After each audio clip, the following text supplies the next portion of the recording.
हाँ जी ma'am. Ma'am but थे कुछ डाउट। मैम आप नहीं थे ना मेरे तो। क्या गई, आवाज नहीं आ रही। मैम आप नहीं थे ना, मेरे तो डाउट्स ही इतने पेंडिंग रह गए। मैम तो आप तो सर को डाउट। पूछ सकते थे, सर आपको मना नहीं करते। वैसे बताओ क्या डाउट है। मैम ग्रुप में सेंड करूँ मैं? हाँ कर दो।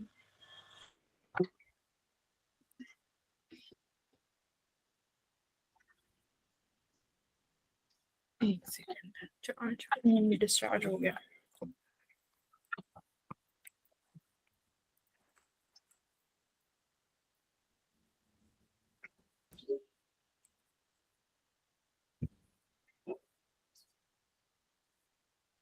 Good evening ma'am. Good evening. Palak, बेटा फिजिक्स में क्या दिक्कत आ रही है पलक और कृतिका दोनों को?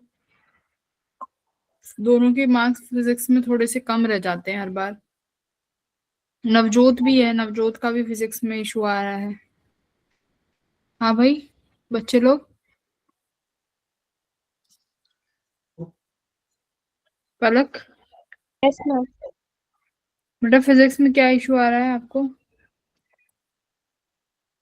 मैम अभी टेस्ट में क्वेश्चन नहीं बन रहे ज़्यादा।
Okay, sorry sorry sorry.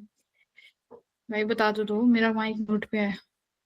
पलक, मैं ये बोल रही हूँ कि तुम्हें जो भी इशू आ रहा है ना, जैसे पलक हो गई, कृतिका हो गई, नवजोत हो गई, यस मैम। तो तुम्हारे थोड़े ना फिजिक्स में स्कोर कम है, अगर तुम्हें फिजिक्स में थोड़ा सपोर्ट मिल जाएगा तो you guys can do very well.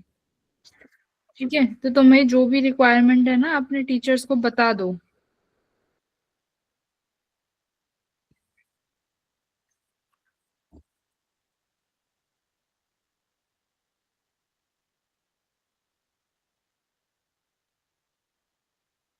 हम्म। हम्म।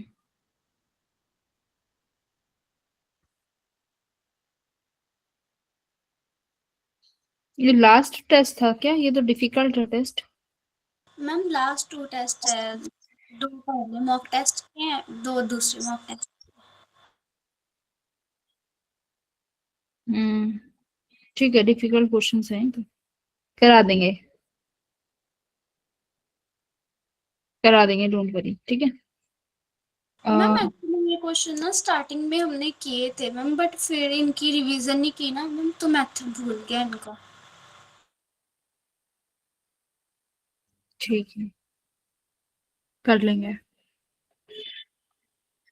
कृपा, तुम्हारी कैसी तैयारी चल रही है बेटा? बहुत दिनों बाद मिल रहे हैं आज। अ, तुम लोगों से बात भी नहीं हो पाई मेरी, तो जो जिन बच्चों को मैं मेंटर करती हूँ। कृपा कैसी हो?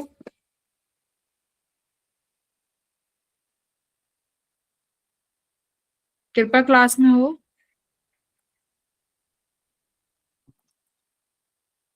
दीप्ति, तुम्हारा कैसा चल रहा है शेड्यूल? यस मैम, सही चल रहा है। क्या सही चल रहा है? स्कोर में तो कोई इम्प्रूवमेंट ही नहीं है। सही क्या चल रहा है? कोई क्वेश्चन प्रैक्टिस नहीं कर रही हो, कुछ भी नहीं कर रही हो, क्या सही चल रहा है बताओ? कैसे निकलेगा जेई तुम्हारा? मैम वो जो क्वेश्चन क्लास में करवाते हैं मैम, उन्हीं को करते हैं दोबारा से। पर पेपर में तो कुछ नहीं कर रही हो तुम। पेपर में तो आप बेटा कुछ नहीं कर रहे हो, केमिस्ट्री में भी कोई ज्यादा अच्छा स्कोर नहीं आ रहा, फिजिक्स में भी नहीं आ रहा, ग्रुप में कुछ भी करके नहीं भेजती हो। क्लास के क्वेश्चंस तुम्हें करा ही देती हूँ, क्लास के ही क्वेश्चन क्यों करने हैं दोबारा? डीपीपी दी है ना तुम्हें, वो डीपीपी क्यों नहीं कर रहे हो? हम्म। तुम्हें यही बोला हुआ है कि 12th क्लास कर लो, बस जितना हो पा रहा है 12th कर लो। 12th भी क्यों नहीं हो रही है? कृपा, तुम्हारा क्या सीन चल रहा है? कृपा तो बोल ही नहीं रही है। कृपा, हेलो कृपा। क्लास में आती हूँ मैम, डेली अटेंड करके छोड़ देती हूँ। कृपा बोलो बेटा, अनम्यूट करो खुद को आप। कैसी चल रही है आपकी पढ़ाई? अरे माइक ही नहीं ऑन हो रहा तुम्हारा। ठीक है, पता नहीं क्या कर रहे हो। हर्षित नहीं आया आज क्लास में? हर्षित,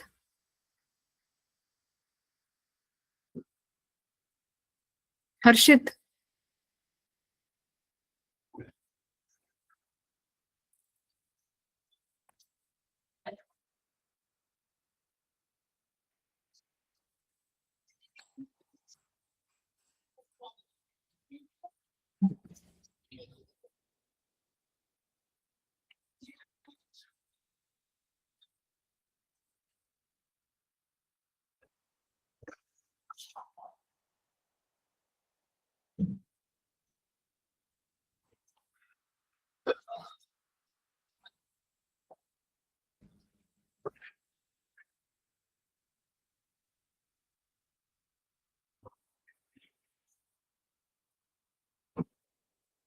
धनंजय, तुम्हारी प्रिपरेशन कैसी चल रही है भाई? Hello? Yes, ma'am. Hello? Yes, ma'am.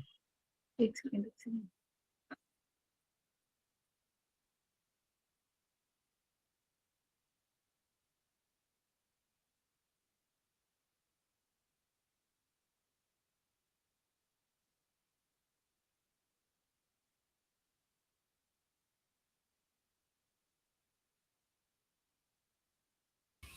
हर्षित है क्या क्लास में? हर्षित बोलो, मुझे तो सुनाई नहीं दे रहे तुम।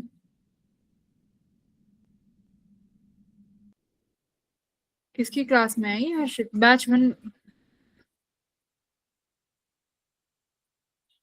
हर्षित तो बैच 2 में था, ये बैच 1 में थोड़ी है।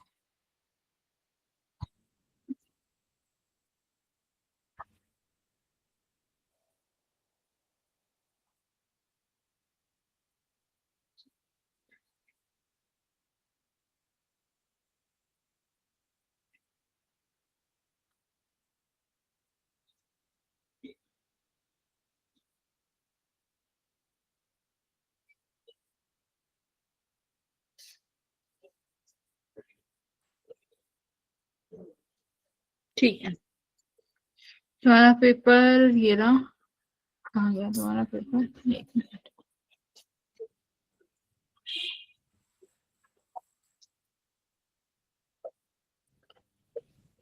ये पेपर तो इजी था फिजिक्स का, है ना? पिछले Yes. वाला तो मे भी डिफिकल्ट होगा, ये तो पेपर आसान आया तुम्हारा। 11th का पोर्शन ज्यादा था इसमें थोड़ा सा। हाँ, बट 11th का पोर्शन इजी था, जो भी 11th का पोर्शन था यस मैम। तो इजी है। देखो अब ये वाला जो क्वेश्चन है ये कई बार करा चुकी हूँ, तो आई थिंक ये वाले क्वेश्चन कराने में सबको आता है ना ये question? Yes ma'am, short circuit. Short circuit वाला है ये? कौन सा शॉर्ट सर्किट लगेगा भाई इसमें? हाँ, कौन सा है ये बताओ, कैसे करेंगे इसको? इसमें तुम्हें बीसी वाली ब्रांच में बताना है कि करंट कितना है, कैसे निकालोगे? मैम पोटेंशियल लेके कर सकते हैं। भाई शॉर्ट सर्किट वाला कहाँ से दिख रहा है तुम्हें? ये केवीएल से करेंगे ना इसे, तो हम केवीएल से होगा ये क्वेश्चन। तो यस मैम। इन्होंने बोला है बीसी वाली ब्रांच में करंट बताओ, तो सपोज करो डीई वाली से मेरा I1 करंट आया यहाँ पर इस ब्रांच से, सीएफ वाली से सपोज I2 करंट निकला, तो यहाँ पर मेरे पास सी नोड से I1 I2 आया, यहाँ से I1 आया, तो इसमें I1 प्लस I2 दो करंट आएंगे, तो इसका मतलब तुम्हें I1 और I2 निकालना है। तो डी से ई तक मैं केवीएल लगा सकती हूँ और सी से एफ तक। देखो अब ये यहाँ पर तुम्हें 15 वोल्ट दिया हुआ है, ये 15, ये 15 वोल्ट है ना, ये भी 15 वोल्ट, 15 वोल्ट, ये 15 वोल्ट, ये सब 0 वोल्ट पे हैं, ठीक है, ये सब यहाँ पर 0 वोल्ट पे है। तो तुम क्या कर सकते हो, यहाँ पर सीधा क्या लगा दो, केवीएल लगा दो, डी से लेके ई तक पोटेंशियल, डी से लेके ई तक लगा दो, करंट की डायरेक्शन ये है, ठीक है। डी पर कितना पोटेंशियल है? 15, ठीक है। डी से अब यहाँ से पॉजिटिव से नेगेटिव की तरफ, मान लो मैं इस डायरेक्शन में आ रही हूँ, ठीक है, पोटेंशियल है डी 15, ये प्लस माइनस कितना आया, माइनस का 5 वोल्ट।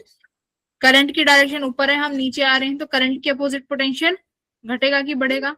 करंट फ्लो करता है positive to negative terminal, current के अपोजिट डायरेक्शन में जा रहे हो तो पोटेंशियल बढ़ना चाहिए, तो यहाँ पे प्लस का IR, I1 है, रेजिस्टेंस कितना है 5, ये किसके बराबर आ जाएगा, सारा पोटेंशियल 0 के बराबर, ठीक है। तो ये कितना आ गया, 15 में से 5 गए 10 प्लस 5 I1, मैम डी से ई की तरफ जा रहे हो आप?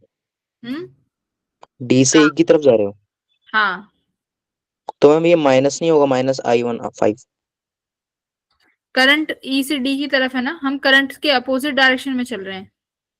यस मैम, ठीक है। हाँ, अब आ गए हर्षित तुम? Yes ma'am. हाँ, तो झूठ क्यों बोल रहे थे फिर, क्लास में ही हो? मैम मैं क्लास में ही था ना, पर पता नहीं क्या हो रहा था, क्लास स्टार्ट नहीं हो रही थी। अच्छा,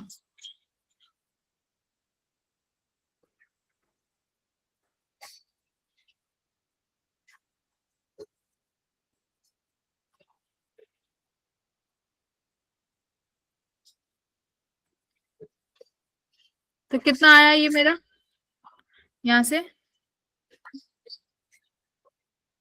-2 कैसे आ रहा है?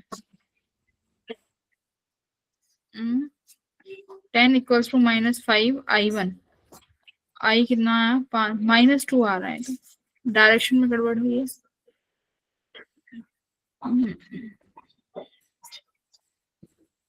पोटेंशियल है डी, प्लस से -5 वोल्ट, करंट के अपोजिट डायरेक्शन में चल रहे हैं, करंट के साथ साथ नेगेटिव आता है।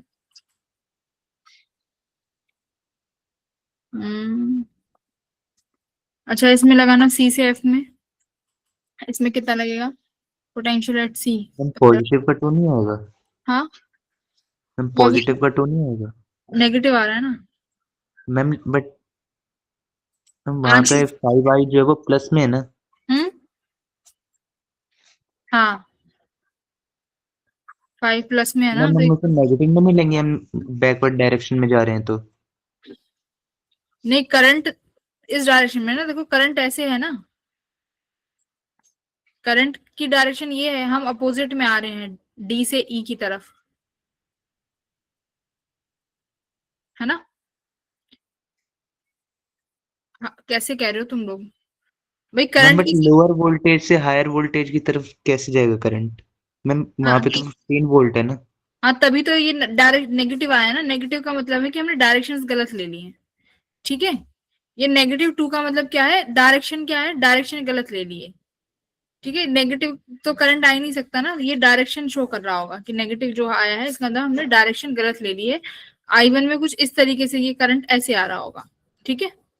इसका मतलब ये आया है। अब एक काम करो, सी से एफ के लिए निकालो, सी से एफ में कितना आ रहा है? सी टू एफ, हाँ 15, देखो सी पर 15 है, हम प्लस से नेगेटिव की तरफ गए तो नेगेटिव का 10, ठीक है। करंट की डायरेक्शन मैंने ऊपर की तरफ ली हुई है, तो यहाँ पर कितना आ जाएगा, करंट की अपोजिट डायरेक्शन में हम प्लस लिखेंगे, प्लस का देखो क्यों लिख रहे हैं, करंट का साइन होता है पॉजिटिव टू नेगेटिव, ठीक है। अगर मैं करंट के अपोजिट डायरेक्शन में चल रही हूँ तो इसका मतलब पोटेंशियल बढ़ेगा, इसलिए प्लस का साइन लिखते हैं। तो प्लस का 5i इक्वल्स टू किसके बराबर हो जाएगा, ये सब -0 के बराबर। तो यहाँ से करंट कितना आ जाएगा, ये बचा 5 इक्वल्स टू 5 1 एम्पीयर। माइनस का, तो यहाँ से आई कितना आया बेटा, -1। तो -1 का मतलब क्या है, यहाँ से करंट इस तरीके से आ रहा होगा ना डायरेक्शन में, यानी ये डायरेक्शन उल्टी हो गई है मेरी, रिवर्सिबल। तो यहाँ से मतलब 1 एम्पियर का करंट निकला और यहाँ से 2 एम्पियर का करंट निकला, दोनों ऐड होके बीसी ब्रांच में कितने एम्पियर का करंट बनाएंगे, 3 एम्पियर का। तो यहाँ पर डी का ऑप्शन क्या बनेगा, 3 एम्पियर, ठीक है। टोटल करंट कितना आया, 3 एम्पियर, यस मैम। ठीक है। और डायरेक्शन का हो गया होगा, तुम ये देख लो कि डीई ब्रांच से 2 एम्पियर निकला, सीएफ ब्रांच से 1 एम्पियर निकला, दोनों यहाँ पर ऐड होके कितना करंट बना देंगे, 3 एम्पियर का करंट बना देंगे, ठीक है।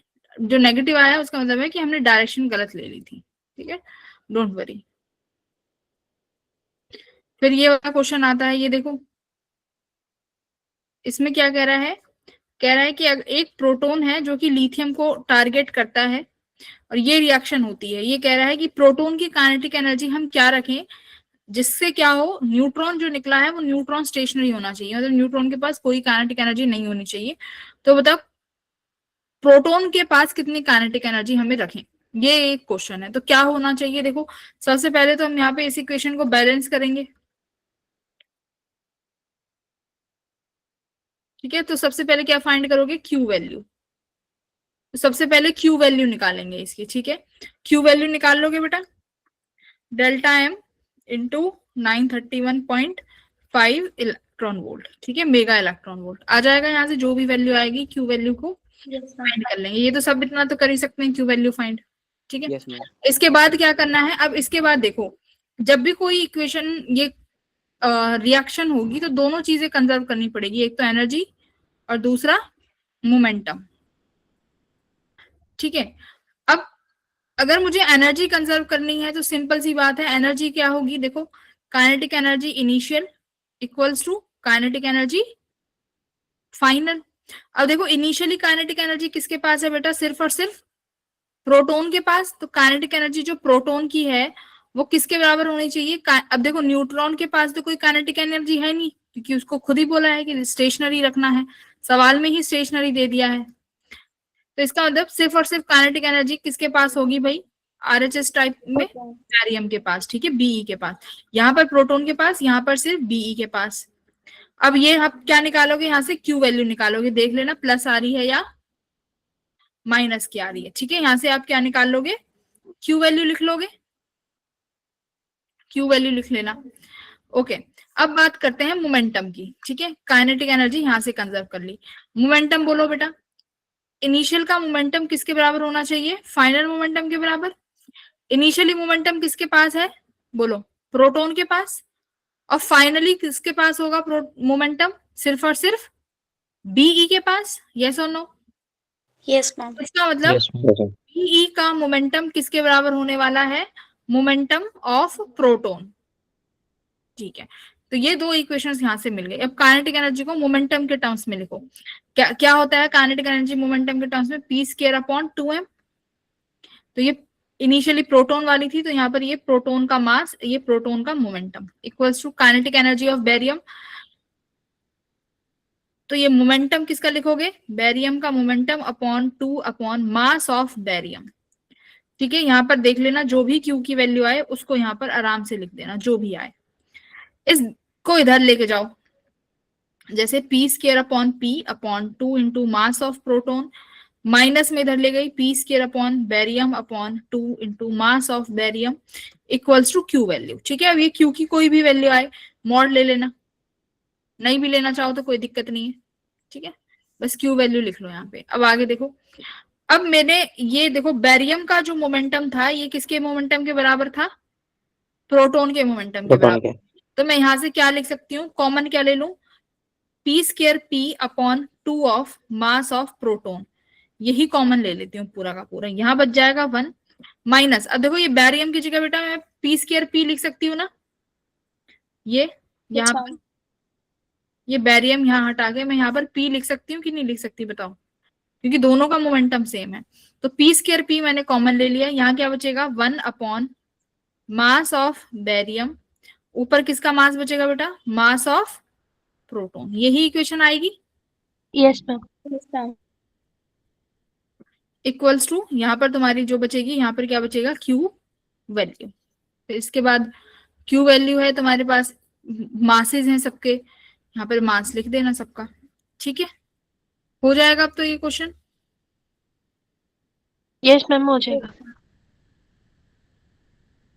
भाई यही तो निकालने को बोला है तुम्हें, क्या काइनेटिक एनर्जी ऑफ, क्या निकालने को बोला है, देखो काइनेटिक एनर्जी निकालने को बोला है किसकी, प्रोटॉन की। तो ये सारी प्रोटॉन की तो काइनेटिक एनर्जी है, इसको यहीं रहने देना वैल्यू को, इक्वल्स टू में क्यू वैल्यू चल रही है, करेक्ट। 1 की ma'am value, mass of proton कैसे कॉमन निकाला है अपॉन वाला? देखो कैसी बातें कर रहे हो, जो ये अंदर बैरियम मल्टीप्लाई है ना, मैंने ऊपर देखा एमपी नहीं से था। मल्टीप्लाई कर दो, एमपी से डिवाइड कर दो बस, नो मैम मैंने देखा नहीं था, वो ऊपर आपने एमपी लगा रखा है। कोई बात नहीं। आप हाँ, अब तो ठीक है, इक्वल्स टू क्यू वैल्यू, अब हो जाएगा ये क्वेश्चन। प्रोटॉन की वैल्यू रख देना, बैरियम के मास की वैल्यू रख देना, यहाँ पर कुछ देखो, अब इसको आगे देखो यहाँ कैसे सॉल्व करोगे, यहाँ करा देती हूँ। P square upon 2 upon mass of proton, 1 minus mass of proton कितना दे रखा है, देखो 1 अपॉन मास ऑफ बैरियम 7 दे रखा है, तो मैं राउंड ऑफ करके 7.0 है, मैं 7 ही लिख दे रही हूँ, क्योंकि मुझे यहाँ पर एनर्जी में काफी वेरिएशन दिख रहा है। देखो 0.2, 3.8, 7, 1.9, काफी वेरिएशन है। अगर मैं 0.01 ना भी लेती हूँ तो मेरी इक्वेशन में मुझे लगता है मेरा आंसर ठीक मिल जाएगा, है ना। अगर देखो 1.9, 1.8, 1.7 अगर कुछ ऐसी वैल्यूज होती तो मुझे स्पेसिफिक लिखना पड़ता, लेकिन आंसर में बहुत बहुत ज्यादा गैप है, तो तुम भी यहाँ पर लिख सकते हो राउंड ऑफ करके। तो इतना आया इक्वल्स टू में क्यू वैल्यू, राइट। तो ये कितना बचेगा बेटा, 7 एलसीएम हो गया, 7 में से 1 गया 6, तो क्या बचा, P square P upon 2 into mass of proton multiply by 6/7 equals to Q value. तो ये सारी की सारी काइनेटिक एनर्जी है तुम्हारी प्रोटॉन की, इक्वल्स टू क्यू वैल्यू का कितना आ जाएगा मल्टीप्लाई में, 7/6। बोलो ठीक है, बस अब क्यू वैल्यू निकालनी, आंसर आ जाएगा। किसको समझ नहीं आया ये, Palak? Yes ma'am. Ma'am paper में क्यू वैल्यू निकाल रही थी ना, आगे नहीं करा था। हाँ, तो अब आगे देखो, ये काइनेटिक एनर्जी कंजर्व करके करनी है, ठीक है। ये आपने काइनेटिक एनर्जी कंजर्व करनी है कि इनिशियल और फाइनल काइनेटिक एनर्जी कंजर्व रहेगी। अब मैंने सिखा रखा है क्यू वैल्यू से काइनेटिक एनर्जी को कंजर्व करते हैं, यहाँ प्लस या माइनस जो भी आंसर आए वो लिख देना, ठीक है। Got it. उसके बाद उसके बाद बस ये लिखा है कि काइनेटिक एनर्जी को क्या लिख सकते हो, P square upon 2m। P क्या है, मोमेंटम, m क्या है, मास, बस। चलो आगे बढ़ते हैं। ये भी क्वेश्चन अच्छा है, क्या कह रहा है कि हमारे पास ग्रेविटी का रेशो दे रखा है G1/G2 कितना 5:2। मेरे को डेंसिटीज का रेशो दे रखा है कितना 2:1।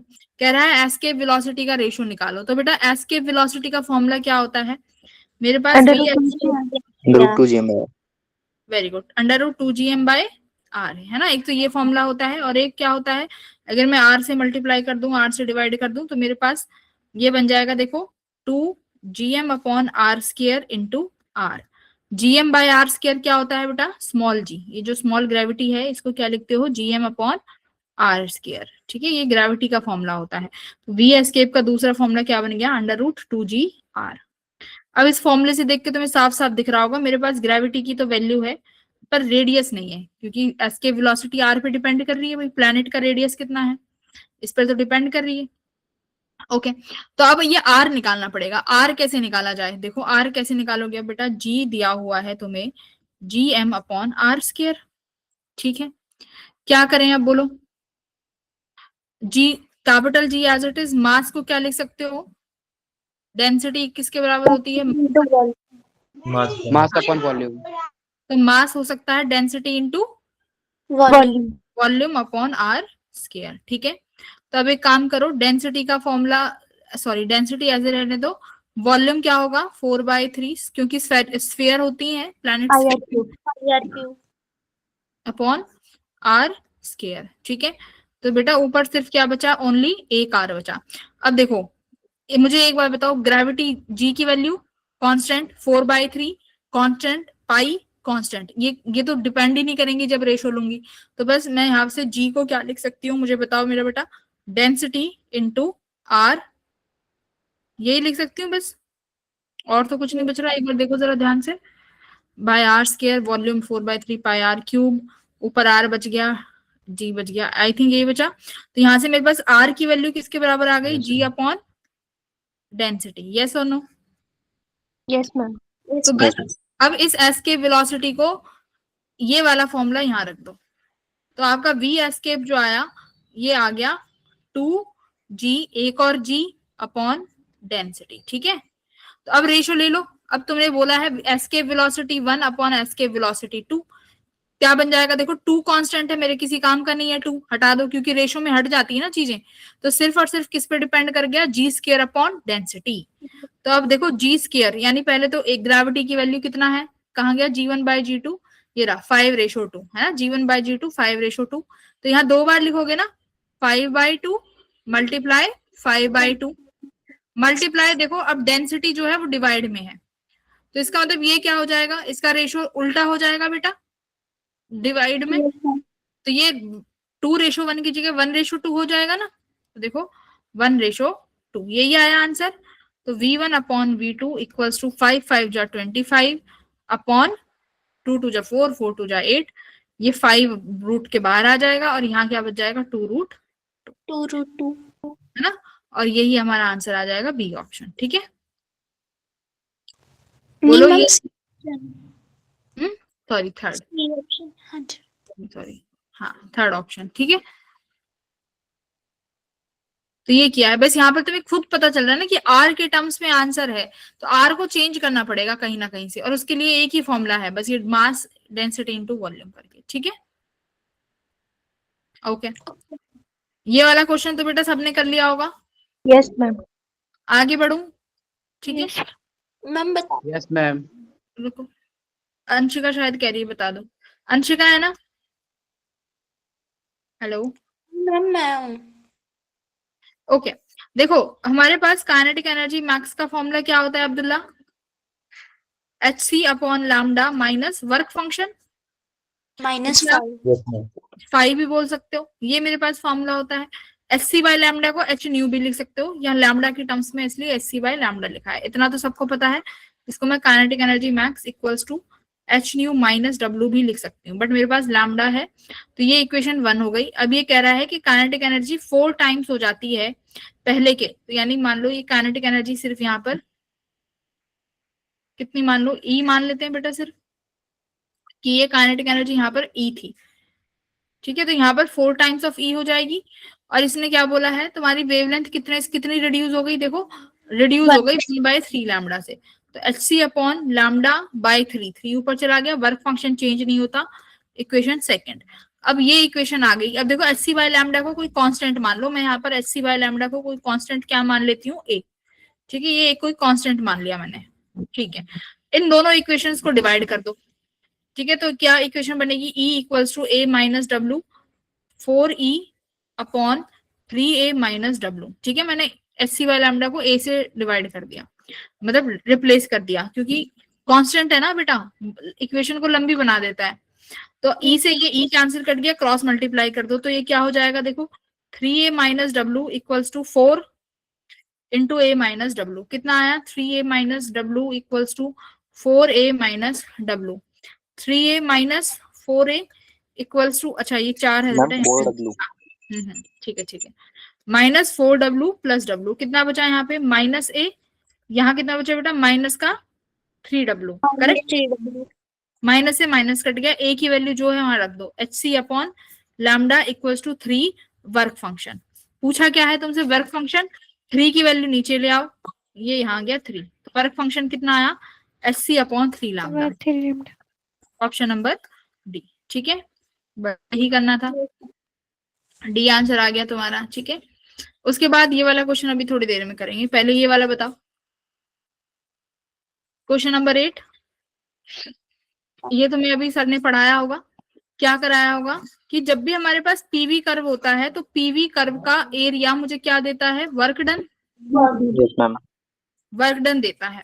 अब इक्वेशन जो होती है फर्स्ट लॉ ऑफ थर्मोडायनामिक्स की, वो होती है dq equals to du plus dw, है ना, फिजिक्स में ये होती है। Yes ma'am. q होता है जो एक्सटर्नल हीट सप्लाई करी गई है सिस्टम को, du होती है इंटरनल एनर्जी, w होता है वर्क डन।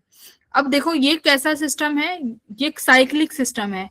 साइक्लिक सिस्टम के लिए सर ने बताया होगा कि इंटरनल एनर्जी जो होती है स्टेट फंक्शन होती है ना, स्टेट फंक्शन मतलब इनिशियल और फाइनल पोजीशन पर डिपेंड करेगी कि इनिशियल और फाइनल पोजीशन क्या है। अब जो साइक्लिक प्रोसेस होंगी उनके लिए इनिशियल और फाइनल सब सेम ही है, तो इसका मतलब उनके लिए, ध्यान से सुनना, kinetic energy, internal energy zero नहीं होगी, चेंज, इंटरनल एनर्जी का चेंज जीरो होगा साइक्लिक प्रोसेस, या फिर मतलब जो जहां से साइकिल चल रही है एंड पे वहीं आगे खत्म हो रही है, जैसे A to B, B to C, C to A पर वहीं आ गई फाइनली। तो यहाँ पर काइनेटिक एनर्जी बोल लो, इंटरनल एनर्जी एक ही बात है। तो इंटरनल एनर्जी का चेंज यहाँ पर क्या है, जीरो है। तो अगर इंटरनल एनर्जी का चेंज जीरो है तो इसका मतलब DQ किसके बराबर हो गया, वर्क डन के बराबर। इसका मतलब ये हुआ कि आपने जितनी भी हीट सप्लाई करी वो सारी की सारी वर्क डन में यूज हो गई।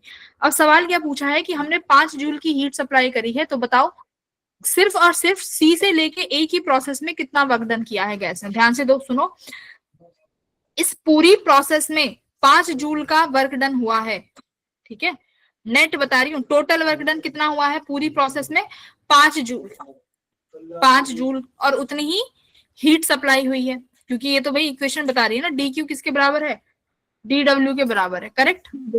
Yes ma'am. अब यहाँ पर तुम क्या लिखोगे, तुम ये चीज लिखोगे कि देखो मेरे पास वर्क डन जो है ए से बी में हुआ, वर्क डन जो हुआ बी टू सी में हुआ, प्लस जो वर्क डन हुआ सी टू ए में हुआ, वो सारा का सारा किसके बराबर है, 5 जूल के, राइट। यस क्योंकि ma'am. D Q equals D W है, ठीक है। अब देखो ए से बी की बात करते हैं, ए से बी में बेटा, ए से बी में एक सेकेंड, किस में पूछा है हमें, सी ए में पूछा है, ओके। यहाँ पर प्रेशर कांस्टेंट है, रुको अभी P A B as it is लिखते हैं। बीसी, बीसी में देखो क्या हुआ है, वॉल्यूम कांस्टेंट हो गई, बी टू सी में, वही बी टू सी में वॉल्यूम, देखो वर्क डन का क्या होता है, वर्क डन होता है पीडीवी, करेक्ट, वर्क डन ये तो होता है पीवी में।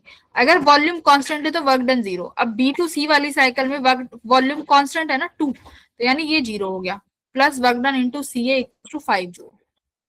अब मुझे वर्क डन एसी साइकिल का निकालना है, तो ये हो जाएगा 5 joule minus work done of A B. तो अब देखो ए बी साइकिल पे कितना वर्क डन है, बताओ भाई कितना हुआ। अब फिर आप वही लिखोगे 5 जूल, हाँ बोलो बोलो, एबी का क्या लिखोगे, अब एबी में भी आप लिखोगे पी डेल्टा वी। अब एबी में प्रेशर क्या है, कांस्टेंट है, कितना 10, वॉल्यूम में कितना चेंज हुआ है, देखो ए पर 2 था, बी में 2 हो गया, तो वॉल्यूम का चेंज 1 आया है। तो 5 जूल में से 10 माइनस करोगे तो कितना मिलेगा, माइनस का -5 जूल। तो यहाँ पर जो तुम्हारा एसी का जो वर्क डन आया है वो कितना आया है, -5 जूल। ठीक है, बस ये इतना करना था, इजी क्वेश्चन था कर, बस इसमें ये पता होना चाहिए था एक तो कि अगर वॉल्यूम कांस्टेंट है तो वर्क डन 0 होता है, और अगर प्रेशर कांस्टेंट है तो मेरे पास वर्क डन क्या होता है, पीडीवी, है ना। बस ये फॉर्मूला आना चाहिए था लगाना। ओके मैम मैंने तो सिर्फ एरिया फाइंड करके किया था, फिर भी आंसर ठीक आ गया था।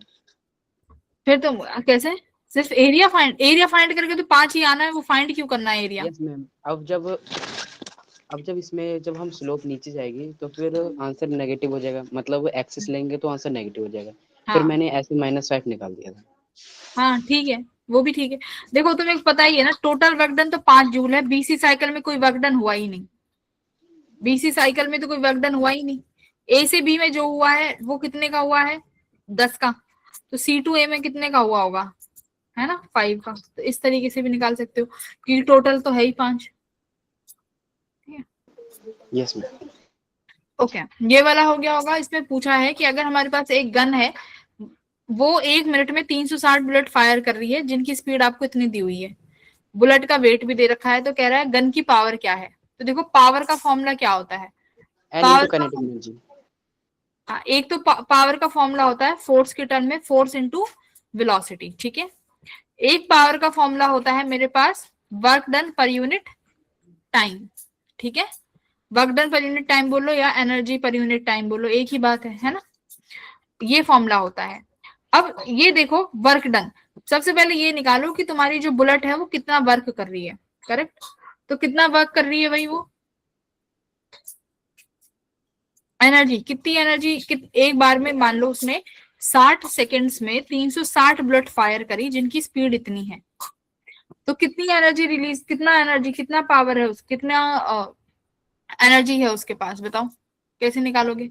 Ma'am kinetic energy ma'am 100 joule होगा। निकाल रखा है, यस मैम। है ना। तो हम यहाँ से ये निकालेंगे कि जो गन है उसने 1 मिनट वाली बात बाद में करेंगे, कि पहले एक बुलेट जब निकली है तो एक बुलेट को निकलने में कितना काइनेटिक एनर्जी यूज हुआ है, ठीक है। तो एक बुलेट के लिए कितना काइनेटिक एनर्जी यूज हुआ है, हाफ mv², ठीक है। मास कितना है 20 ग्राम, वेलोसिटी बेटा 360 को चेंज कर लो किलोमीटर मीटर पर सेकंड में 1000, आवर के लिए क्या करेंगे 3600, 100, है ना। तो यानी वेलोसिटी कितनी है 100 मीटर पर सेकंड। हाँ 100 मीटर पर सेकंड आ गई। तो यहाँ से एक बुलेट की काइनेटिक एनर्जी निकाल सकते हो बहुत आराम से, 1/2 मल्टीप्लाई 20 10 की पावर -3 मल्टीप्लाई 10 की पावर यहाँ पर कितना आया 4, तो ये 10 हो गया।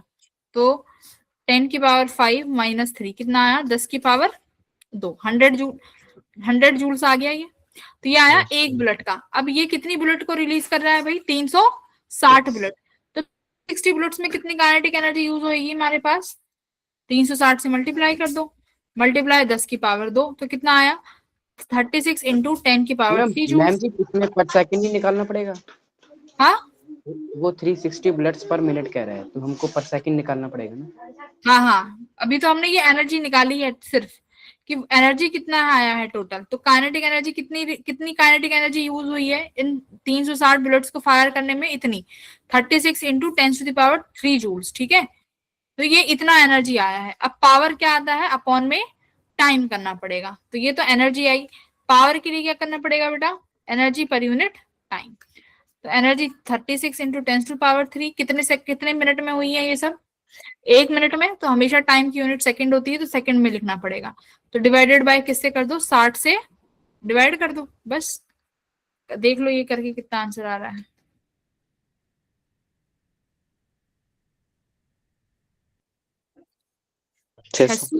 हाँ तो 600 वाट, ऑप्शन नंबर डी, ठीक है। तो बस तुम्हें क्या करना था, यहाँ पे ये निकालना था कि n नंबर ऑफ बुलेट्स को फायर करने में कितनी एनर्जी स्पेंड हुई। तो कितनी एनर्जी भाई, जितनी उन बुलेट की टोटल एनर्जी उतनी ही स्पेंड हुई होगी। तो उसका पावर क्या हो जाएगा, एनर्जी पर यूनिट टाइम। ठीक है, तो ये पावर हो गई बस। मैम हाँ, लास्ट क्वेश्चन में जो वर्क होता है वो माइनस पी डेल्टा भी होता है, पी डेल्टा भी होता है? वर्क डन पीडीवी ही होगा, माइनस माइनस कुछ नहीं होता, वो तो अकॉर्डिंग टू द क्वेश्चन देखना पड़ेगा। अगर वर्क डन नेगेटिव कब होगा, देखो वर्क डन नेगेटिव कब हो जाएगा, जैसे पावर ये sorry pressure equals to volume final minus volume initial. अगर वॉल्यूम घट गई है ना, फाइनल वॉल्यूम कम आ गई, जैसे फाइनल वॉल्यूम 3 आ गई, इनिशियली 5 थी, तो अब तुम्हारा वर्क डन नेगेटिव आया। अगर वॉल्यूम घट गई तो वर्क डन नेगेटिव आया, इसका मतलब क्या हुआ, सिस्टम पर वर्क हुआ है ना, कंप्रेस हो गया ना, कंप्रेस हो गई गैस। तो गैस अपने आप तो कंप्रेस होगी नहीं, तो गैस कंप्रेस हुई है, इसका मतलब क्या है, work done is on the system. तो जब ऑन द सिस्टम पर वर्क होता है तो वर्क नेगेटिव आता है, फिजिक्स में, केमिस्ट्री में शायद उल्टा होता होगा। ठीक है, ये होता है, ऐसे। नेगेटिव भी आता है, बट नेगेटिव वर्क डन का मतलब है कि सिस्टम पर वर्क किया गया है। वर्क पॉजिटिव है तो मतलब सिस्टम ने वर्क किया है, ये चीज आती है। ठीक है, हाँ भाई, ये वाला क्वेश्चन हो गया था, ये तो इजी था, सब करके आए होंगे इसे तो। Yes ma'am. ठीक है, तो देखो ये कौन सा गेट है, और गेट, और ये एंड गेट, और ये नॉट नॉट। गेट। और गेट क्या करता है, और करता है एडिशन, एंड एडिशन। करता है मल्टीप्लाई, नॉट करता है, नॉट क्या करता है, सबका उल्टा कर देता है ना, रिवर्स कर देता है सबको। ओके, तो यहाँ पर देखो बेटा, सबसे पहले यहाँ का आउटपुट देखेंगे कितना निकल रहा है एंड गेट का।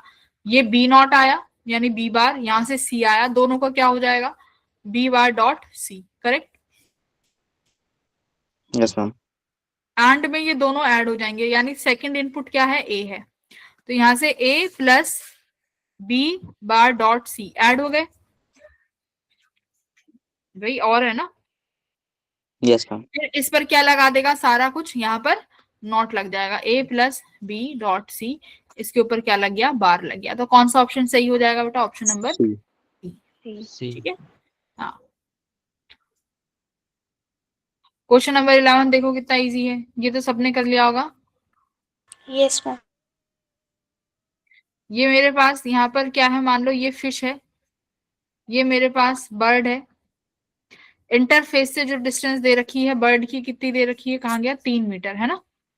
बर्ड की जो इंटरफेस से डिस्टेंस दे रखी है 3 मीटर दे रखी है। अब कह रहा है फिश जो है, फिश स्टेशनरी है। देखो फिश को भी चालू कर देते हैं, मतलब फिश को भी वेलोसिटी दे देते हैं।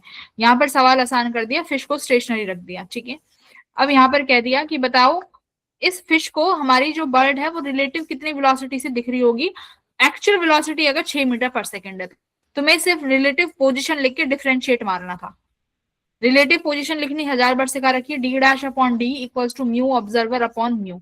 अब तुम खुद देख लो, हमें रिलेटिव डी डैश निकालना है, D dash as it is. Observer कौन है इस केस में, मछली है ना, फिश ऑब्जर्वर है, क्योंकि इस फिश को तुम्हारी बर्ड कैसे दिख रही है वो निकालना है, तो इसका मतलब फिश ऑब्जर्वर बन गई ना। तो ऑब्जर्वर वाला रिफ्रैक्टिव इंडेक्स ऊपर रखना है, विच इज यहाँ पर 4/3, म्यू दूसरा वाला हो जाएगा, यानी बर्ड का जो कि 1 है, मल्टीप्लाई बाय डी। डी क्या है, डी क्या है बेटा, रियल डिस्टेंस फ्रॉम, कहां से, इंटरफेस से, करेक्ट। और डी डैश क्या है, एपरेंट, इसी को डिफरेंशिएट ही तो मानना था टाइम के रिस्पेक्ट में। तो डी डैश अगर टाइम के रिस्पेक्ट में डिफरेंशिएट मारा तो ये वेलोसिटी हो जाएगा, V dash apparent 4/3 multiply by real distance को डिफरेंशिएट मारो टाइम के रिस्पेक्ट में, तो वो रियल वेलोसिटी हो जाएगी, कितनी दे रखी है वो, 6 दे रखी है। तो यहाँ पर 6 से मल्टीप्लाई कर दो तो ये कितना आ जाएगा, 3 दूनी 6 और 4 दूनी 8 मीटर पर सेकेंड। ठीक है, तो हमारा आंसर भी दिया होगा कहीं पे, ये रहा डी ऑप्शन, 8 मीटर पर सेकेंड। बोलो आया समझ में। यस इसी मैम। केस में कई बार फिश भी चालू कर देते हैं, है ना, तो फिर रिलेटिव लिखना पड़ता है, वी रिलेट, तब इसको रिलेटिव लेते हैं। ठीक है, चलो ये वाला सबने कर लिया होगा भाई, ये वाला yes ma'am. Yes ma'am. Percentage error क्या करा है, परसेंटेज एरर में देखो जो ये पावर होती है ना बेटा, इन्हें आगे ले लो, जैसे 3 आगे आ जाएगा तो क्या यहाँ क्या बचेगा, 0.5। एक सेकेंड, द परसेंटेज एरर्स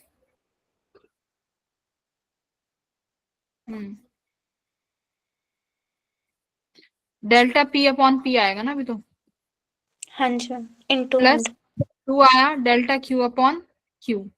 यहाँ पर देखो ये आर है, मुझे बताओ इस आर का पावर है 1/2, मैं ये 1/2 प्लस में माइनस में लिखूं बेटा? मैम, प्लस में। हाँ प्लस में, अगर डिवाइड में भी हो तो प्लस में ही लिखा जाएगा, प्लस का 1/2 delta R by R, S का क्या लिखोगे? Plus 1 into delta S by delta S. ठीक है, अब देखो ये अभी परसेंटेज में बने नहीं है, परसेंटेज में बनाने के लिए 100 से इंटू मल्टीप्लाई करो, जो कि तुम्हें पेपर में बैठ के नहीं करना है। ठीक है, तो 3 मल्टीप्लाई कितना है percentage change? 0.5 0.5 plus 2 multiply 1 plus 1/2 multiply 3 plus 1.5%। ठीक है, तो ये सारा आ जाएगा, देख लेना, ये 1.5 प्लस 2 प्लस 1.5% प्लस 1.5%, तो कितना आ गया भाई? 15 30 15 15 45 6.5 है ना, D option yes correct ma'am. बेटा? Yes ma'am. चेक भी कर लेते हैं एक बार।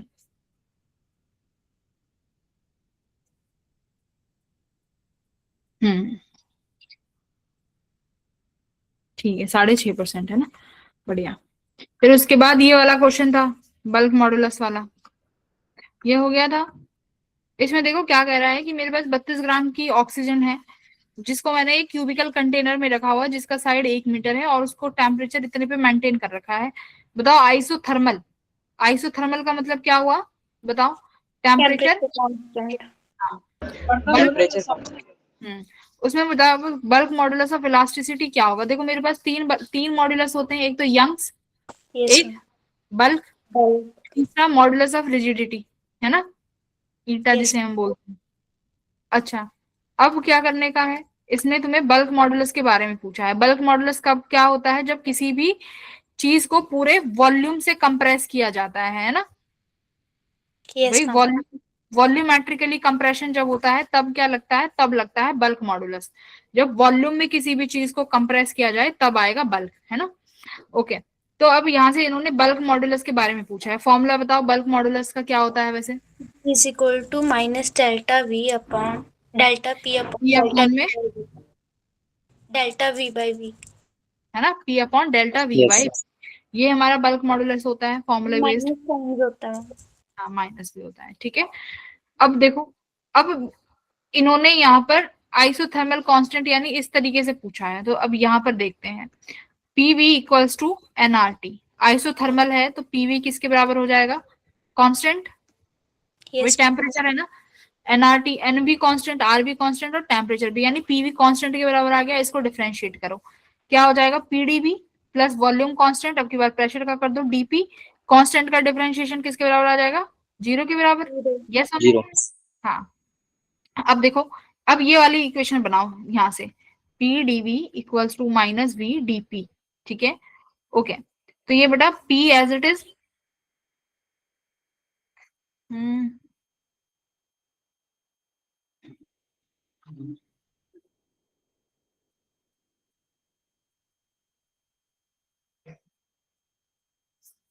एक सेकेंड, यहाँ पे शायद डीपी प्रेशर चेंज, मैम इसमें तो डायरेक्ट ही आ जाएगा मैम, बट टी कांस्टेंट है, आर की वैल्यू दी हुई है उन्होंने वो रख के। नहीं पहले ये तो देखो तो सही कि बल्क मॉडुलस किसके, वैसे यहाँ पे बल्क मॉडुलस आइसोथर्मल में प्रेशर के बराबर होता है। ठीक है, ये डायरेक्ट भी हम लोग पढ़ते हैं, है ना, P इक्वल्स टू प्रेशर के बराबर आता है। तो यहाँ से ये किसके बराबर हो गया? ये देखो यहाँ पे ये बल्क मॉडुलस डीपी होता है, DP equals to delta V upon B. अब क्या करने का, minus V dP as it is upon में dV यहाँ पर नीचे ले आओ, यहाँ क्या बच गया? सिर्फ प्रेशर बच गया। ठीक है, तो मुझे इक्वेशन 1 और इक्वेशन 2 से क्या दिख रहा है? बल्क मॉडुलस किसके बराबर आ गया? प्रेशर। प्रेशर के बराबर, और प्रेशर किसके बराबर है? nRT upon volume. ठीक है, टेम्परेचर दिया हुआ 127, उसको केल्विन में चेंज कर लेना, सेल्सियस में है। वॉल्यूम दिया हुआ है देखो 1 मीटर क्यूबिक का है, तो 1 मीटर क्यूब हो जाएगा। ठीक है, तो NR as it is, temperature 127 plus 273 कर लेना, वॉल्यूम 1 मीटर क्यूब हो जाएगा। ठीक है, यही तुम्हारा यहाँ से बल्क मॉडुलस निकल आएगा। 400 आर। हाँ, तो ये हर एक डिफरेंट डिफरेंट चीजों पे हम बल्क मॉडुलस निकालते भी हैं, ठीक है। ये टेम्परेचर कांस्टेंट पे बल्क मॉडुलस सीधा प्रेशर के बराबर आता है। फिर देखो ये वाला एक क्वेश्चन है, ये वाला कर लिया था कि सबने, मैम एन क्या था उसमें? नंबर होते हैं ना, number of moles, yes NRT. Ma'am. हाँ, ये वाला हो गया था 14th। No ma'am. देखो ये फ्लूइड्स ना करेंगे, आई थिंक अगर क्लास में समय बचेगा तो फ्लूइड्स करवा दूंगी, अगर, क्योंकि बहुत इजी है। फ्लूइड्स में बस 2-3 चीजें ही हैं जो हमें समझनी है। देखो यहाँ पर प्रेशर डिफरेंस के बारे में थोड़ी नॉलेज होनी चाहिए। देखो एक तो ये जब भी हम बेटा पानी के अंदर जाते हैं या कहीं भी जाते हैं तो क्या आता है, प्रेशर का डिफरेंस आता है ना सर। ऊपर अगर बात करूं तो एटमॉस्फेरिक प्रेशर है, अब पानी के अंदर जब जाने लगते हैं तो प्रेशर इंक्रीज हो जाता है ना, ड्यू टू डेप्थ। जैसे मान लो मेरे पास ये एक पाइप है जैसे यहाँ पर, तो अगर मैं इस प्रेशर की बात करूं, यहाँ पर कौन सा प्रेशर होगा, सिर्फ एटमॉस्फेरिक प्रेशर होगा ना बेटा, PATM। अगर मैं इस पॉइंट की बात करूं तो यहाँ इस H हाइट से प्रेशर बढ़ जाएगा, तो इस पॉइंट का प्रेशर क्या हो जाएगा, इस पॉइंट का प्रेशर तुम लिखोगे P atmospheric pressure plus height के साथ वेरिएशन आता है तो प्रेशर का कितना आता है बेटा, ρ/G/H। कितना आया, ρ/G/H, ठीक है। देखो प्रेशर किसी भी H हाइट पर, H height ρ/G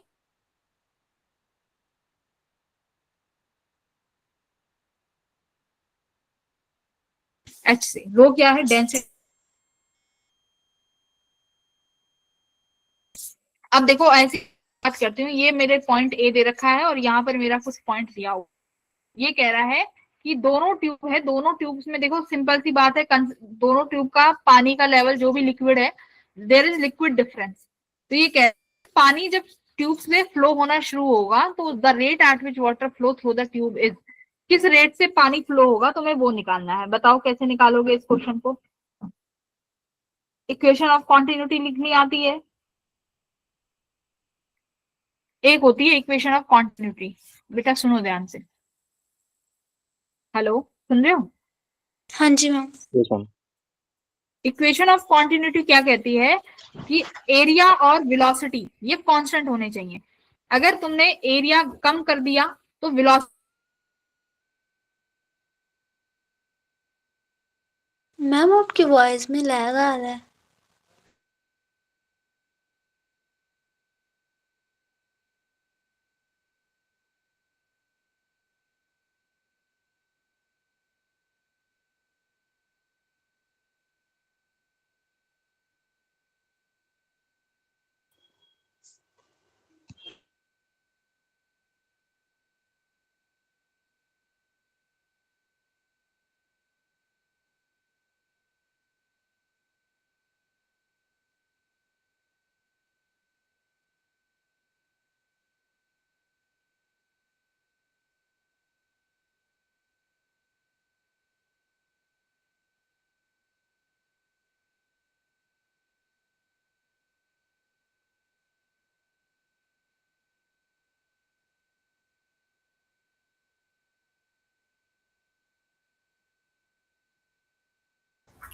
hello, yes yes ma'am.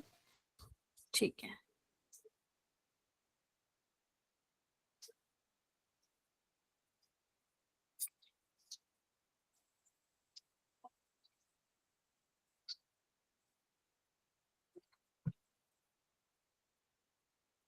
ठीक है, तो यहाँ पे थे हम। तो इक्वेशन ऑफ कंटिन्यूटी एरिया और वेलोसिटी, ठीक है। ये क्या कहती है कि अगर एरिया को बढ़ाया गया है तो वेलोसिटी घटनी चाहिए। इसका मतलब एरिया और वेलोसिटी, जो भी मान लो आपके पास कोई पाइप है, कोई ट्यूब है, उस ट्यूब का एरिया और वेलोसिटी किसकी, वेलोसिटी किसकी हो जाएगी, जो भी फ्लूइड इस ट्यूब के अंदर होगा, है ना। वेलोसिटी किसकी होगी भाई, फ्लूइड की तो वेलोसिटी होगी।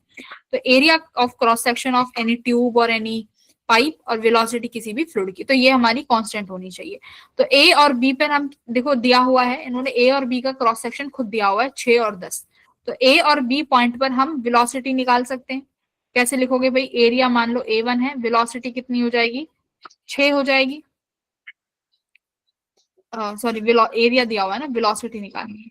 V1 into 6 equals to V2 equals to 10। तो यहाँ से V1 V2 का रेशो आ जाएगा, V1 equals to 10/6 into V2। ठीक है, ये लो। बस एक तो तुम्हें ये इक्वेशन आनी चाहिए A1 V1 वाली, ये बहुत काम आती है और बहुत बार आती है। दूसरी इक्वेशन होती है इक्वेशन ऑफ बर्नौलीज, है ना, बर्नौलीज थ्योरम। बर्नौली थ्योरम क्या है, एक तरीके का एनर्जी कंजर्वेशन है। ठीक है, बर्नौली थ्योरम क्या है, एनर्जी का कंजर्वेशन है। जैसे मान लो काइनेटिक एनर्जी और पोटेंशियल एनर्जी लिखते थे ना, जब हम कोई भी एनर्जी कंजर्व करते आते थे तो क्या लिखते थे, kinetic energy plus potential energy जो है ये कंजर्व रहेगा, राइट। तो यहाँ पर भी इसी तरीके से बर्नौली इक्वेशन बनती है। ए पॉइंट पर, जैसे अब देखो मेरे पास ए पॉइंट है और बी पॉइंट है, मैं यहाँ पर बर्नौली इक्वेशन को कंजर्व करूंगी। क्या कहता है बर्नौली थ्योरम, ए का जो प्रेशर है प्लस ए के यहाँ पर मेरे पास जो पानी की फ्लूइड्स की जो एनर्जी है, क्या, हाफ रो डेंसिटी वेलोसिटी का स्क्वायर, वो बराबर रहेगा बी पे। मतलब टोटल एनर्जी ए और टोटल एनर्जी भी बराबर होनी चाहिए। तो बी पर प्रेशर कितना है, आप लिखोगे बी का प्रेशर कितना है, पीबी। ठीक है, यहाँ बी पॉइंट का प्रेशर क्या लिखोगे, पीबी, प्लस यहाँ पर इसकी वेलोसिटी क्या हो जाएगा, मान लो इसकी वेलोसिटी ए थी, हाफ डेंसिटी तो लिक्विड की सेम ही रहेगी, वेलोसिटी क्या हो जाएगी यहाँ पर बी स्क्वायर। देखो वहां पर हाफ mv स्क्वायर होती थी ना, यहाँ पर मास की जगह क्या लगाया है, डेंसिटी। ठीक है, ये जब डिराइव करते हैं तब आता है। यहाँ पर बेटा मास था ना, यहाँ क्या हो जाएगा, डेंसिटी। मास पर यूनिट वॉल्यूम लिखते हैं यहाँ पे, बात समझ में आई, मास पर यूनिट वॉल्यूम डेंसिटी हो गई ना। तो यहाँ पे पर यूनिट वॉल्यूम के साथ बातें चलती है, तो मास पर यूनिट वॉल्यूम कर दूं तो ये डेंसिटी बन जाएगी, ये वही चीज है। तो हाफ रो वी स्क्वायर, और किसके साथ ऐड होगा, वहां पर क्या होता था, पोटेंशियल एनर्जी। यहाँ पर मेरे पास क्या रहेगा बेटा, प्रेशर, क्या रहेगा, प्रेशर। तो ये प्रेशर एट ए प्लस यहाँ पर जो वेलोसिटी होगी वी ए स्क्वायर, यहाँ पर प्रेशर बी का pressure plus half rho B square. ठीक है, अब बताओ क्या मुझे पीबी माइनस पी ए पता है, yes ma'am. PB minus P A. अब मैं एक काम करती हूँ, 1/2 डेंसिटी बाहर निकाल लेती हूँ, यहाँ क्या बचेगा, V A square minus V B square. बोलो इतना ठीक है ना, यस ठीक है, मैम। इक्वल्स टू इधर लेके गई PB minus P A. PB minus P A क्या है बताओ जरा, बी और ए के बीच में जो है प्रेशर का डिफरेंस। अभी मैंने बताया प्रेशर का डिफरेंस क्या होता है, रो जी, रो जी एच। ये मुझे कितना डिफरेंस दिया हुआ है भाई इनकी हाइट में, 5 सेंटीमीटर का। मेरे पास डेंसिटी ऑफ लिक्विड है, मेरे पास ग्रेविटी की वैल्यू है, ग्रेविटी जो 10 होती है वही है ये। एच कितना दिया हुआ है यहाँ पे, मेरे को 5 दिया हुआ है। तो मैं क्या लिख सकती हूँ, देखो 1/2 rho B A square minus V B square equals to rho G H. बोलो ठीक है ना, रो से रो कैंसिल कर सकते हो इफ यू वांट। बाकी की जो वैल्यूज है, एच की वैल्यू 5 रख दो, ग्रेविटी देखो रो से रो हटा दो, कोई टेंशन नहीं। ठीक है, 1/2। अब मैंने ये वी ए और वी बी में रिलेशन निकाला था, देखो V1 किसके बराबर आया था बेटा, 5/3 के बराबर। हाँ, तो वी ए, या तो वी ए को कुछ भी वी ए को क्या लिख सकती हूँ मैं, 5/3 स्क्वायर ऑफ V2 स्क्वायर। मेरे पास VB हो जाएगा। ठीक है, V2 का स्क्वायर इक्वल्स टू ग्रेविटी की वैल्यू 10, हाइट की वैल्यू कितनी होगी, 5। ये मिलीमीटर और सेंटीमीटर को बेटा प्लीज एक बार देख लेना। ठीक है, ये 5 सेंटीमीटर है ना, तो इसको मीटर में कर लेना। मैम इन्होंने सेंटीमीटर क्यूब में दिया हुआ है आंसर भी। हाँ, सीसी में है ना आंसर, यस फिर ये मिलीमीटर वाला चेंज कर लेना, ये हाइट वाला रहने दो।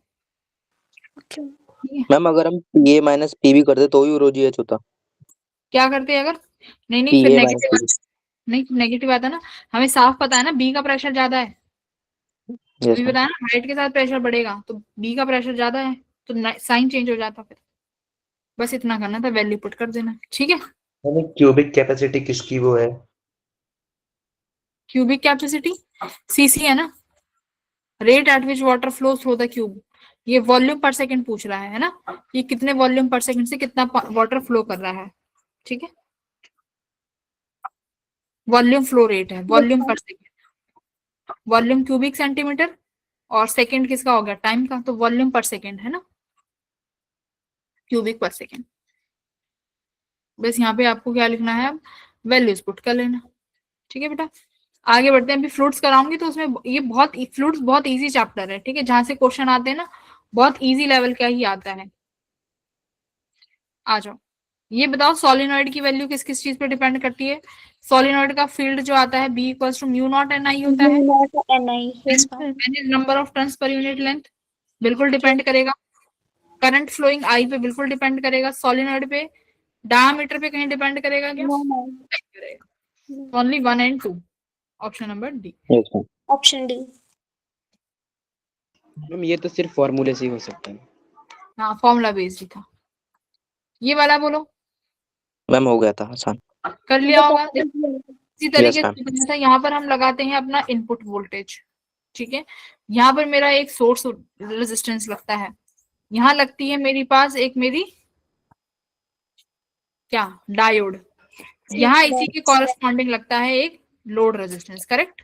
लोड है सर। यही सर्किट बनता है ना हमेशा, मोस्टली केसेस में यही Yes, सर्किट बनता है।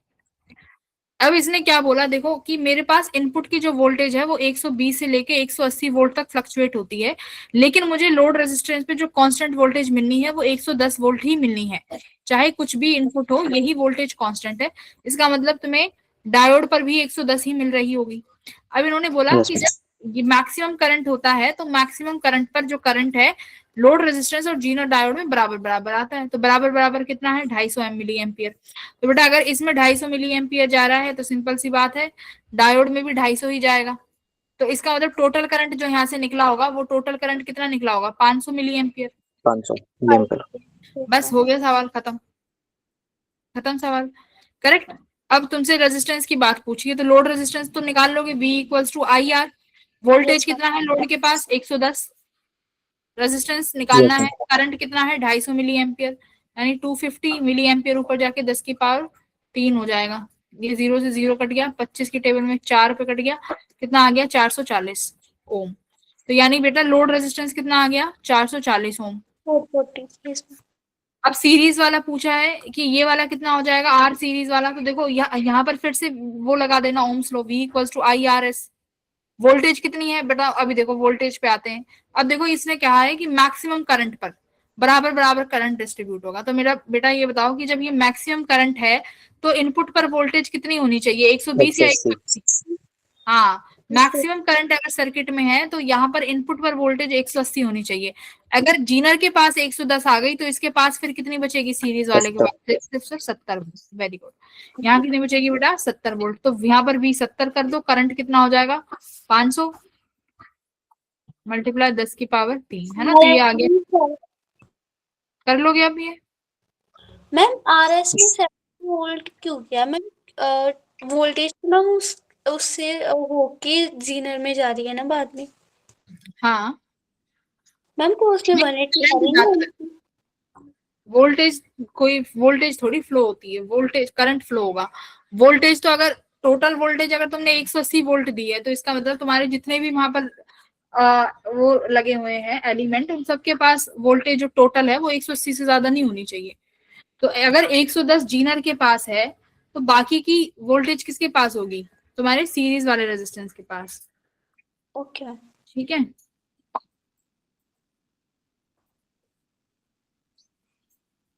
यस। ये क्वेश्चन तो बहुत बार करा चुकी है और इम्पोर्टेंट भी है, आता है। ठीक है, टोटल जो भी वोल्टेज है जीनर का काट के वही सीरीज के पास होगी।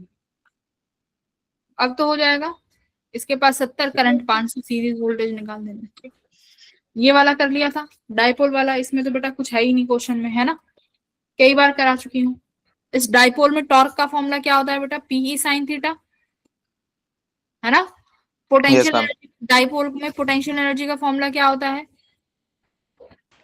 Q12। नहीं पोटेंशियल एनर्जी का माइनस PE cos थीटा ना, minus PE cos theta. P क्या है तुम्हारा, P बोलो क्या है, डाइपोल मोमेंट।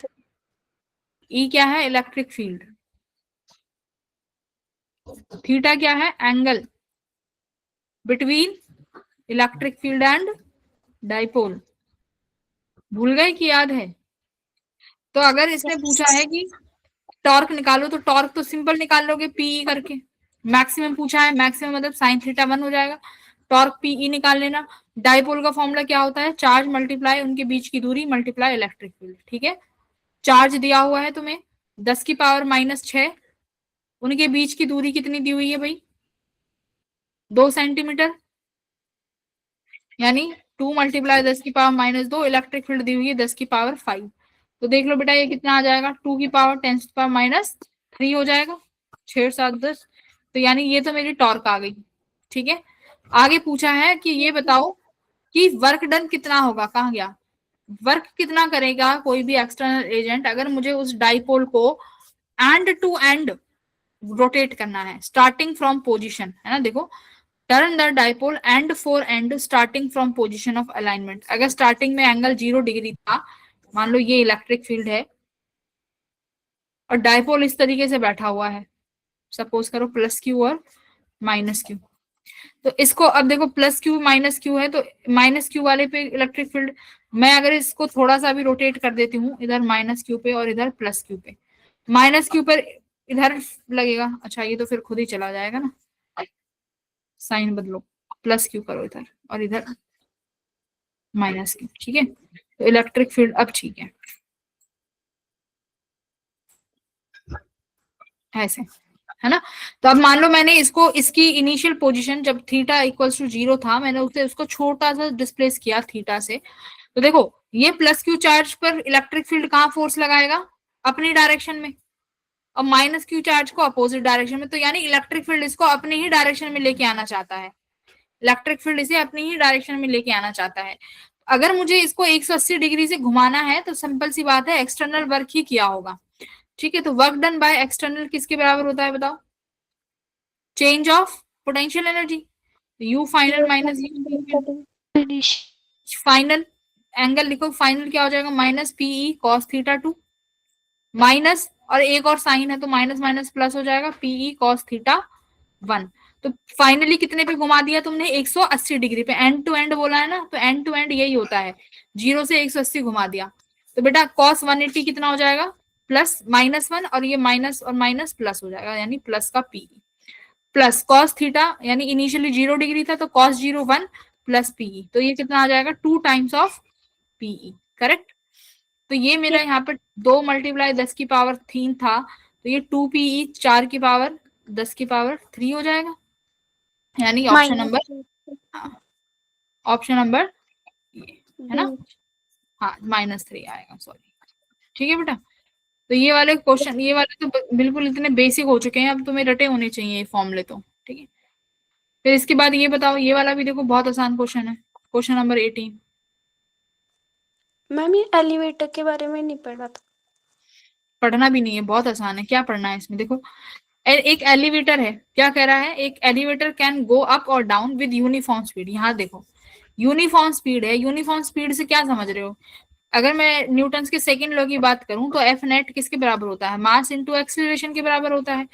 अगर यूनिफॉर्म स्पीड है तो सिंपल सी बात है, यूनिफॉर्म स्पीड है तो एक्सीलरेशन 0 है, एक्सीलरेशन तभी 0 होगी जब सिस्टम पर F नेट 0 होगा, सिंपल है ना, एक्सीलरेशन नहीं है, एक्सीलरेशन नहीं है, इसका मतलब F नेट 0 है, F नेट 0 है मतलब कि सारे फोर्सेस बैलेंस्ड हैं, बैलेंस्ड फोर्स है ना सारे, तो क्या क्या बैलेंस हो सकता है। अब देखो इन्होंने खुद बताया है कि कोई भी अगर एलिवेटर है यूनिफॉर्म स्पीड से चल रही है, क्या इसका मतलब ये है कि उसका जो वेट है, किसका, एलिवेटर का वेट जो है केबल, देखो भाई इसी तरीके से होगी, ये मेरे पास एलिवेटर है, ठीक है, एलिवेटर का वेट है तो वेट की वजह से नीचे mg फोर्स लग रहा होगा। अब इस एलिवेटर को किसी ने बांध के भी तो रखा होगा, अगर mg तो होगा तो वो तो एलिवेटर को नीचे गिर देगा फटाक से, राइट। तो इस वेट को बांध के किसने रखा है, जो केबल्स लगती हैं, यानी उन केबल्स में टेंशन फोर्स होगी, इसका मतलब टेंशन सीधा सीधा mg के बराबर होगी, तभी तो नहीं हुआ कुछ, करेक्ट। तो इसका मतलब ये बात सही है, ट्रू है, टेंशन की सारी फोर्स एलिवेटर के मास वेट के बराबर है, mg के बराबर, ठीक है। सेकंड स्टेटमेंट क्या कह रहा है कि force exerted by the floor. अब देखो यहाँ पे नॉर्मल की बात हो गई, ये पढ़ा होगा, लिफ्ट ऊपर जाती है तो नॉर्मल क्या हो जाता है, लिफ्ट नीचे आती है तो नॉर्मल क्या हो जाता है, बताओ।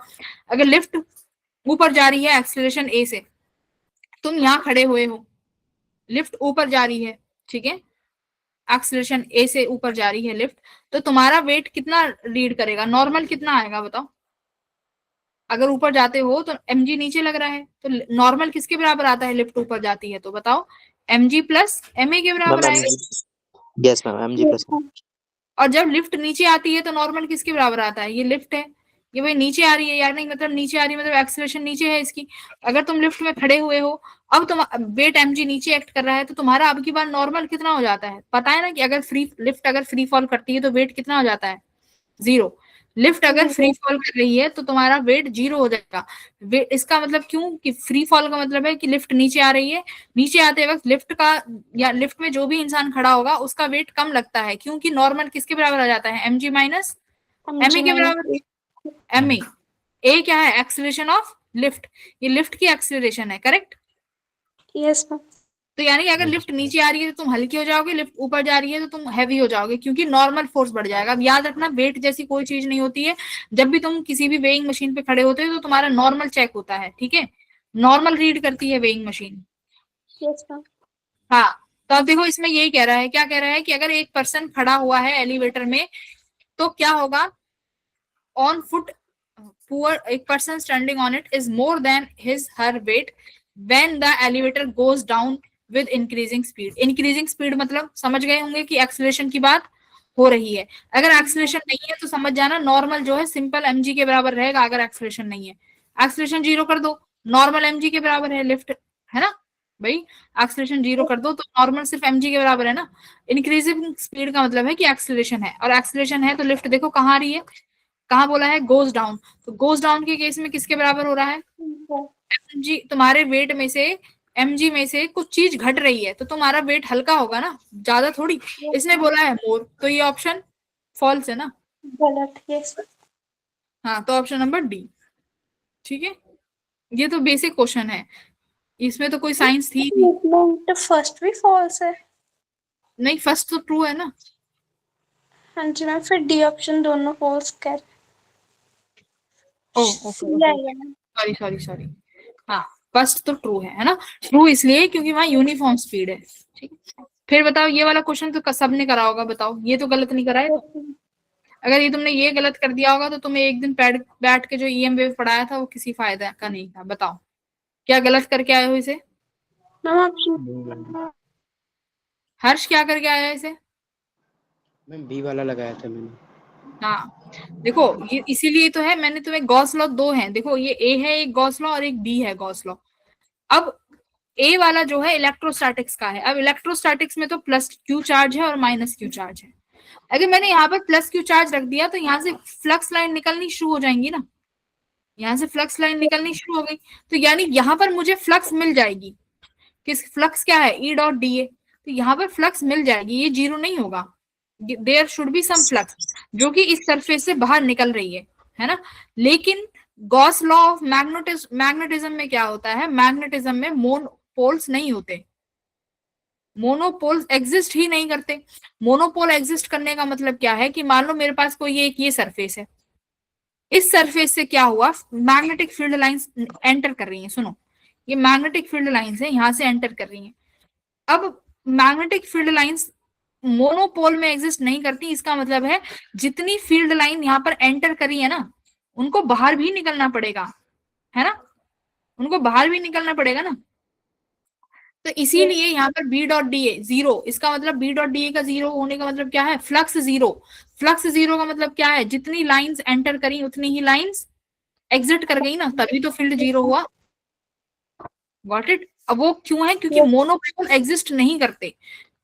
माइनस क्यू चार्ज अकेला हो जाएगा, प्लस क्यू चार्ज अकेला बैठा रह जाएगा, है ना, कि ऐसा नहीं है कि ये प्लस क्यू चार्ज है तो माइनस इसी पर आके रुकेंगी, वो कहीं भी स्पेस में जहां उसको माइनस चार्ज मिलेगा वो फील्ड लाइन नहीं खत्म हो जाएंगी। लेकिन अगर मान लो ये मैग्नेट है और ये इस मैग्नेट की नॉर्थ से फील्ड लाइन निकली है, तो ये ऐसा नहीं होगा कि ये दूसरे मैग्नेट के साउथ में जाके चिपक जाएंगी, ऐसा कभी नहीं होगा। बात समझ में आई, ये इसी के साउथ में जाके खत्म होंगी, इसी मैग्नेट के साउथ में जाके ही खत्म होंगी, ऐसा होता है। ऐसा कभी नहीं होगा कि दूसरे मैग्नेट की साउथ पोल में किसी दूसरे मैग्नेट का नॉर्थ पोल एंटर कर रहा होगा, ये नहीं होगा। अगर ऐसा होता तो फिर बी डॉट डी ए 0 नहीं हो रहा होता। ठीक है, अब समझ में आया, बेसिक चीजें थी, ये पढ़ा रखी है मैंने तुम्हें पहले ही। तो इसका ऑप्शन नंबर क्या हो जाएगा बेटा, बी हो जाएगा।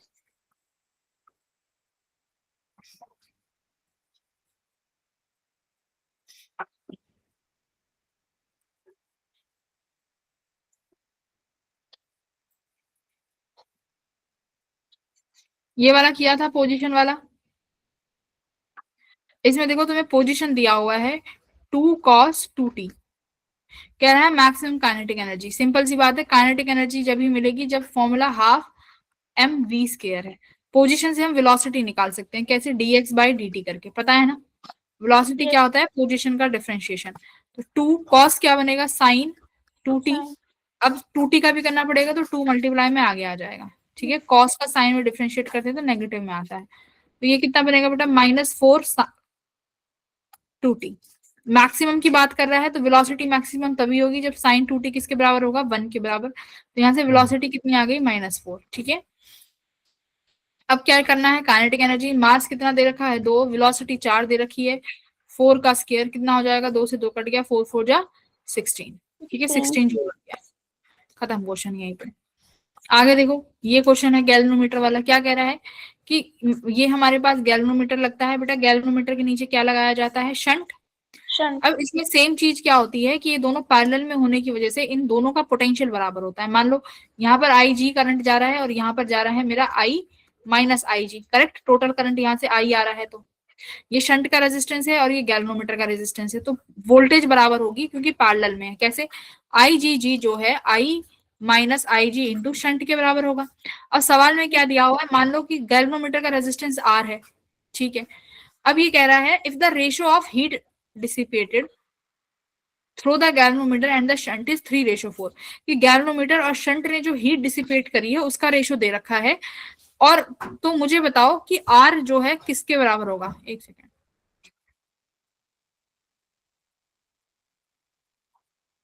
शंट की वैल्यू नहीं दे रखी क्या, galvanometer of resistance G is converted using a shunt resistance, okay, R is the resistance of shunt, right. Galvanometer का नहीं है वो, आई एम सॉरी। आर जो है शंट का रेजिस्टेंस, ठीक है। तो यहाँ पर मैं आर लिख सकती हूँ आराम से, ओके। तो ये कह रहा है कि आर किसके बराबर होगा, ये बताओ। इसमें के की वैल्यू ये है, ओके। गैल्वेनोमीटर का रेजिस्टेंस जी ही है, तो यानी आर को जी के टर्म्स में फाइंड करना है। अब हीट क्या होता है, हीट के मेरे पास दो फॉर्मूले हैं, एक तो आई स्क्वायर आर टी, दूसरा हीट का फॉर्मूला क्या है बेटा, V square upon R into T. अब ध्यान से सुनो, अगर मैं आई स्क्वायर टी वाला फॉर्मूला लगाऊं तो दोनों गैल्वेनोमीटर और शंट में दोनों में करंट की वैल्यू अलग अलग है, जो यहाँ पर मुझे नहीं पता।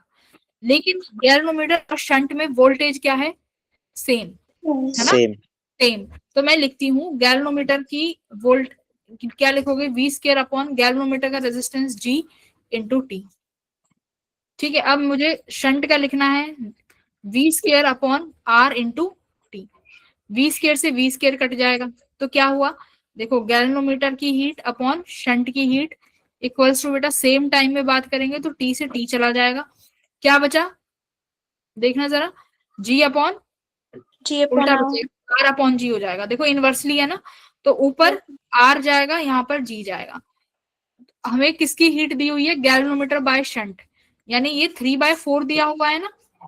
और मुझे एस मुझे आर निकालना है, तो देखो यहाँ से मेरे पास 3/4 इक्वल्स टू आर बाय जी आया, तो बेटा आर किसके बराबर आ जाएगा, 3/4 G equals to are, correct.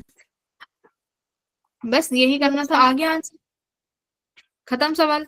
अब इसने बोला है के बता दो, नीचे 8 है तो 8 है तो बेटा इसका मतलब इसको 2 से डिवाइड मल्टीप्लाई कर दो, ऊपर 6/8 हो जाएगा, आ गया। तो इसलिए मेरे पास के की वैल्यू यहाँ पर कितनी आ गई, 6 आ गई, ठीक है। खत्म क्वेश्चन, बस इतना इजी क्वेश्चन था, देख लो, बस डिवाइड करना था तुम्हें वी स्क्वायर बाय आर को।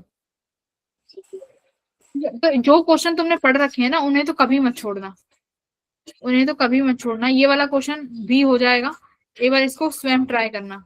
कैसे करोगे इस क्वेश्चन को बताओ, क्लास में ईएमआई पढ़ाई थी तो बहुत अच्छे से कराया था ये।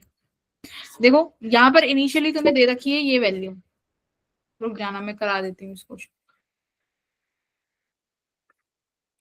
ये कह रहा है कि इनिशियली हमारे पास ये ब्लॉक यहाँ रखा हुआ है, ठीक है, यहाँ बाद में इसको 180 डिग्री से कर दोगे तो ये कुछ यहाँ आ जाएगा, राइट।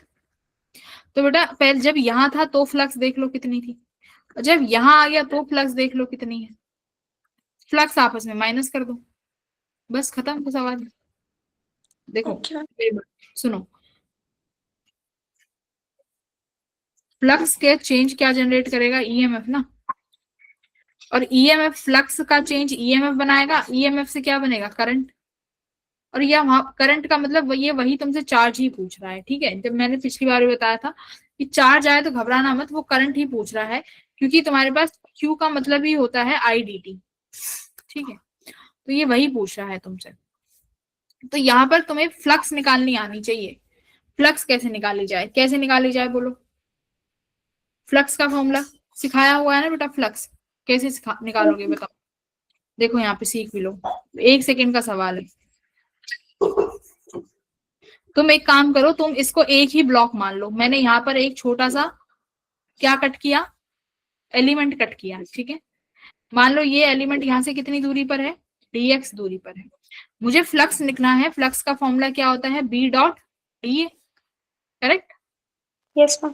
इस मैग्नेटिक फील्ड, मैग्नेटिक फील्ड देखो मुझे इस पोर्शन में चाहिए, इस करंट एलिमेंट वायर की वजह से कितना आएगा, म्यू नॉट आई अपॉन 2 पाई, कितनी दूरी पे मान लो बेटा इसको, सॉरी x दूरी पे मानो, मान लो ये मेरा कितनी दूरी पर है बेटा, x दूरी पर है।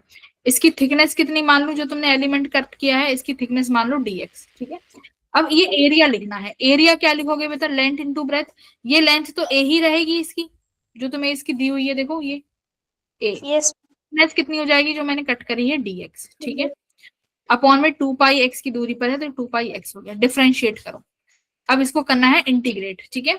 बताओ बेटा कहां से कहां इंटीग्रेट करूं, खुद देखो। अब यहाँ पे पहली लाइन कहाँ आई है, पहली लाइन यहाँ से, ये b है ना, खुद ध्यान से देखो बेटा।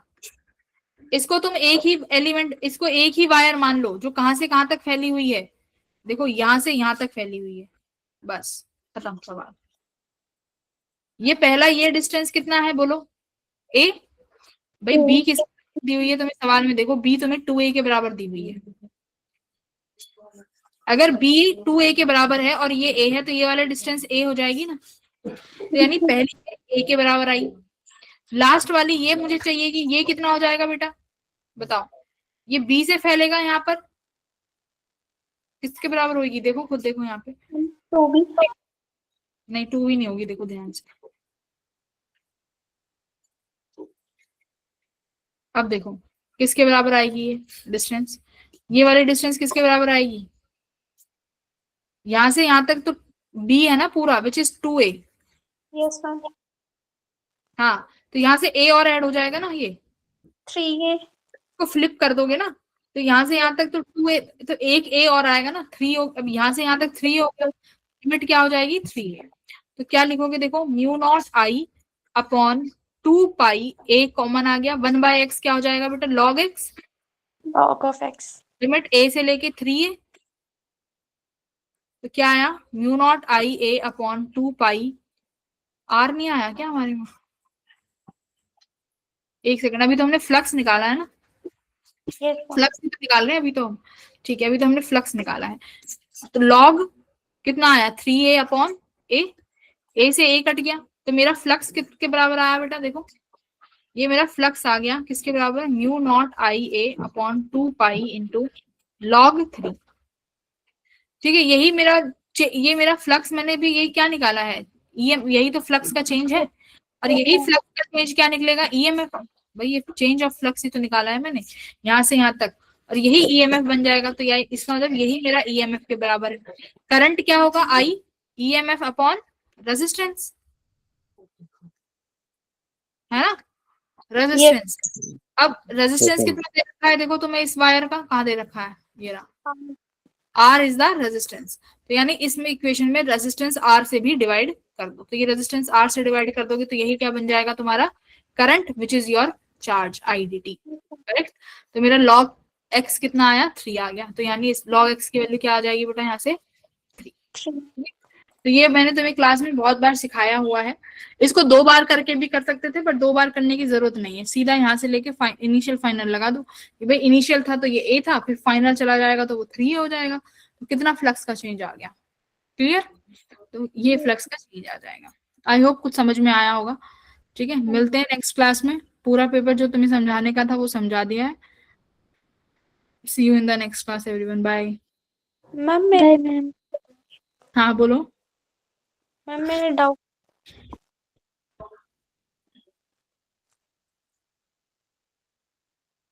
आपके डाउट्स ले लेंगे, है ना, अभी मेरी दूसरी क्लास है। मैम। डोंट वरी, ले लूंगी सारे डाउट्स, टेंशन मत लो। Thank you. बाय। बाय।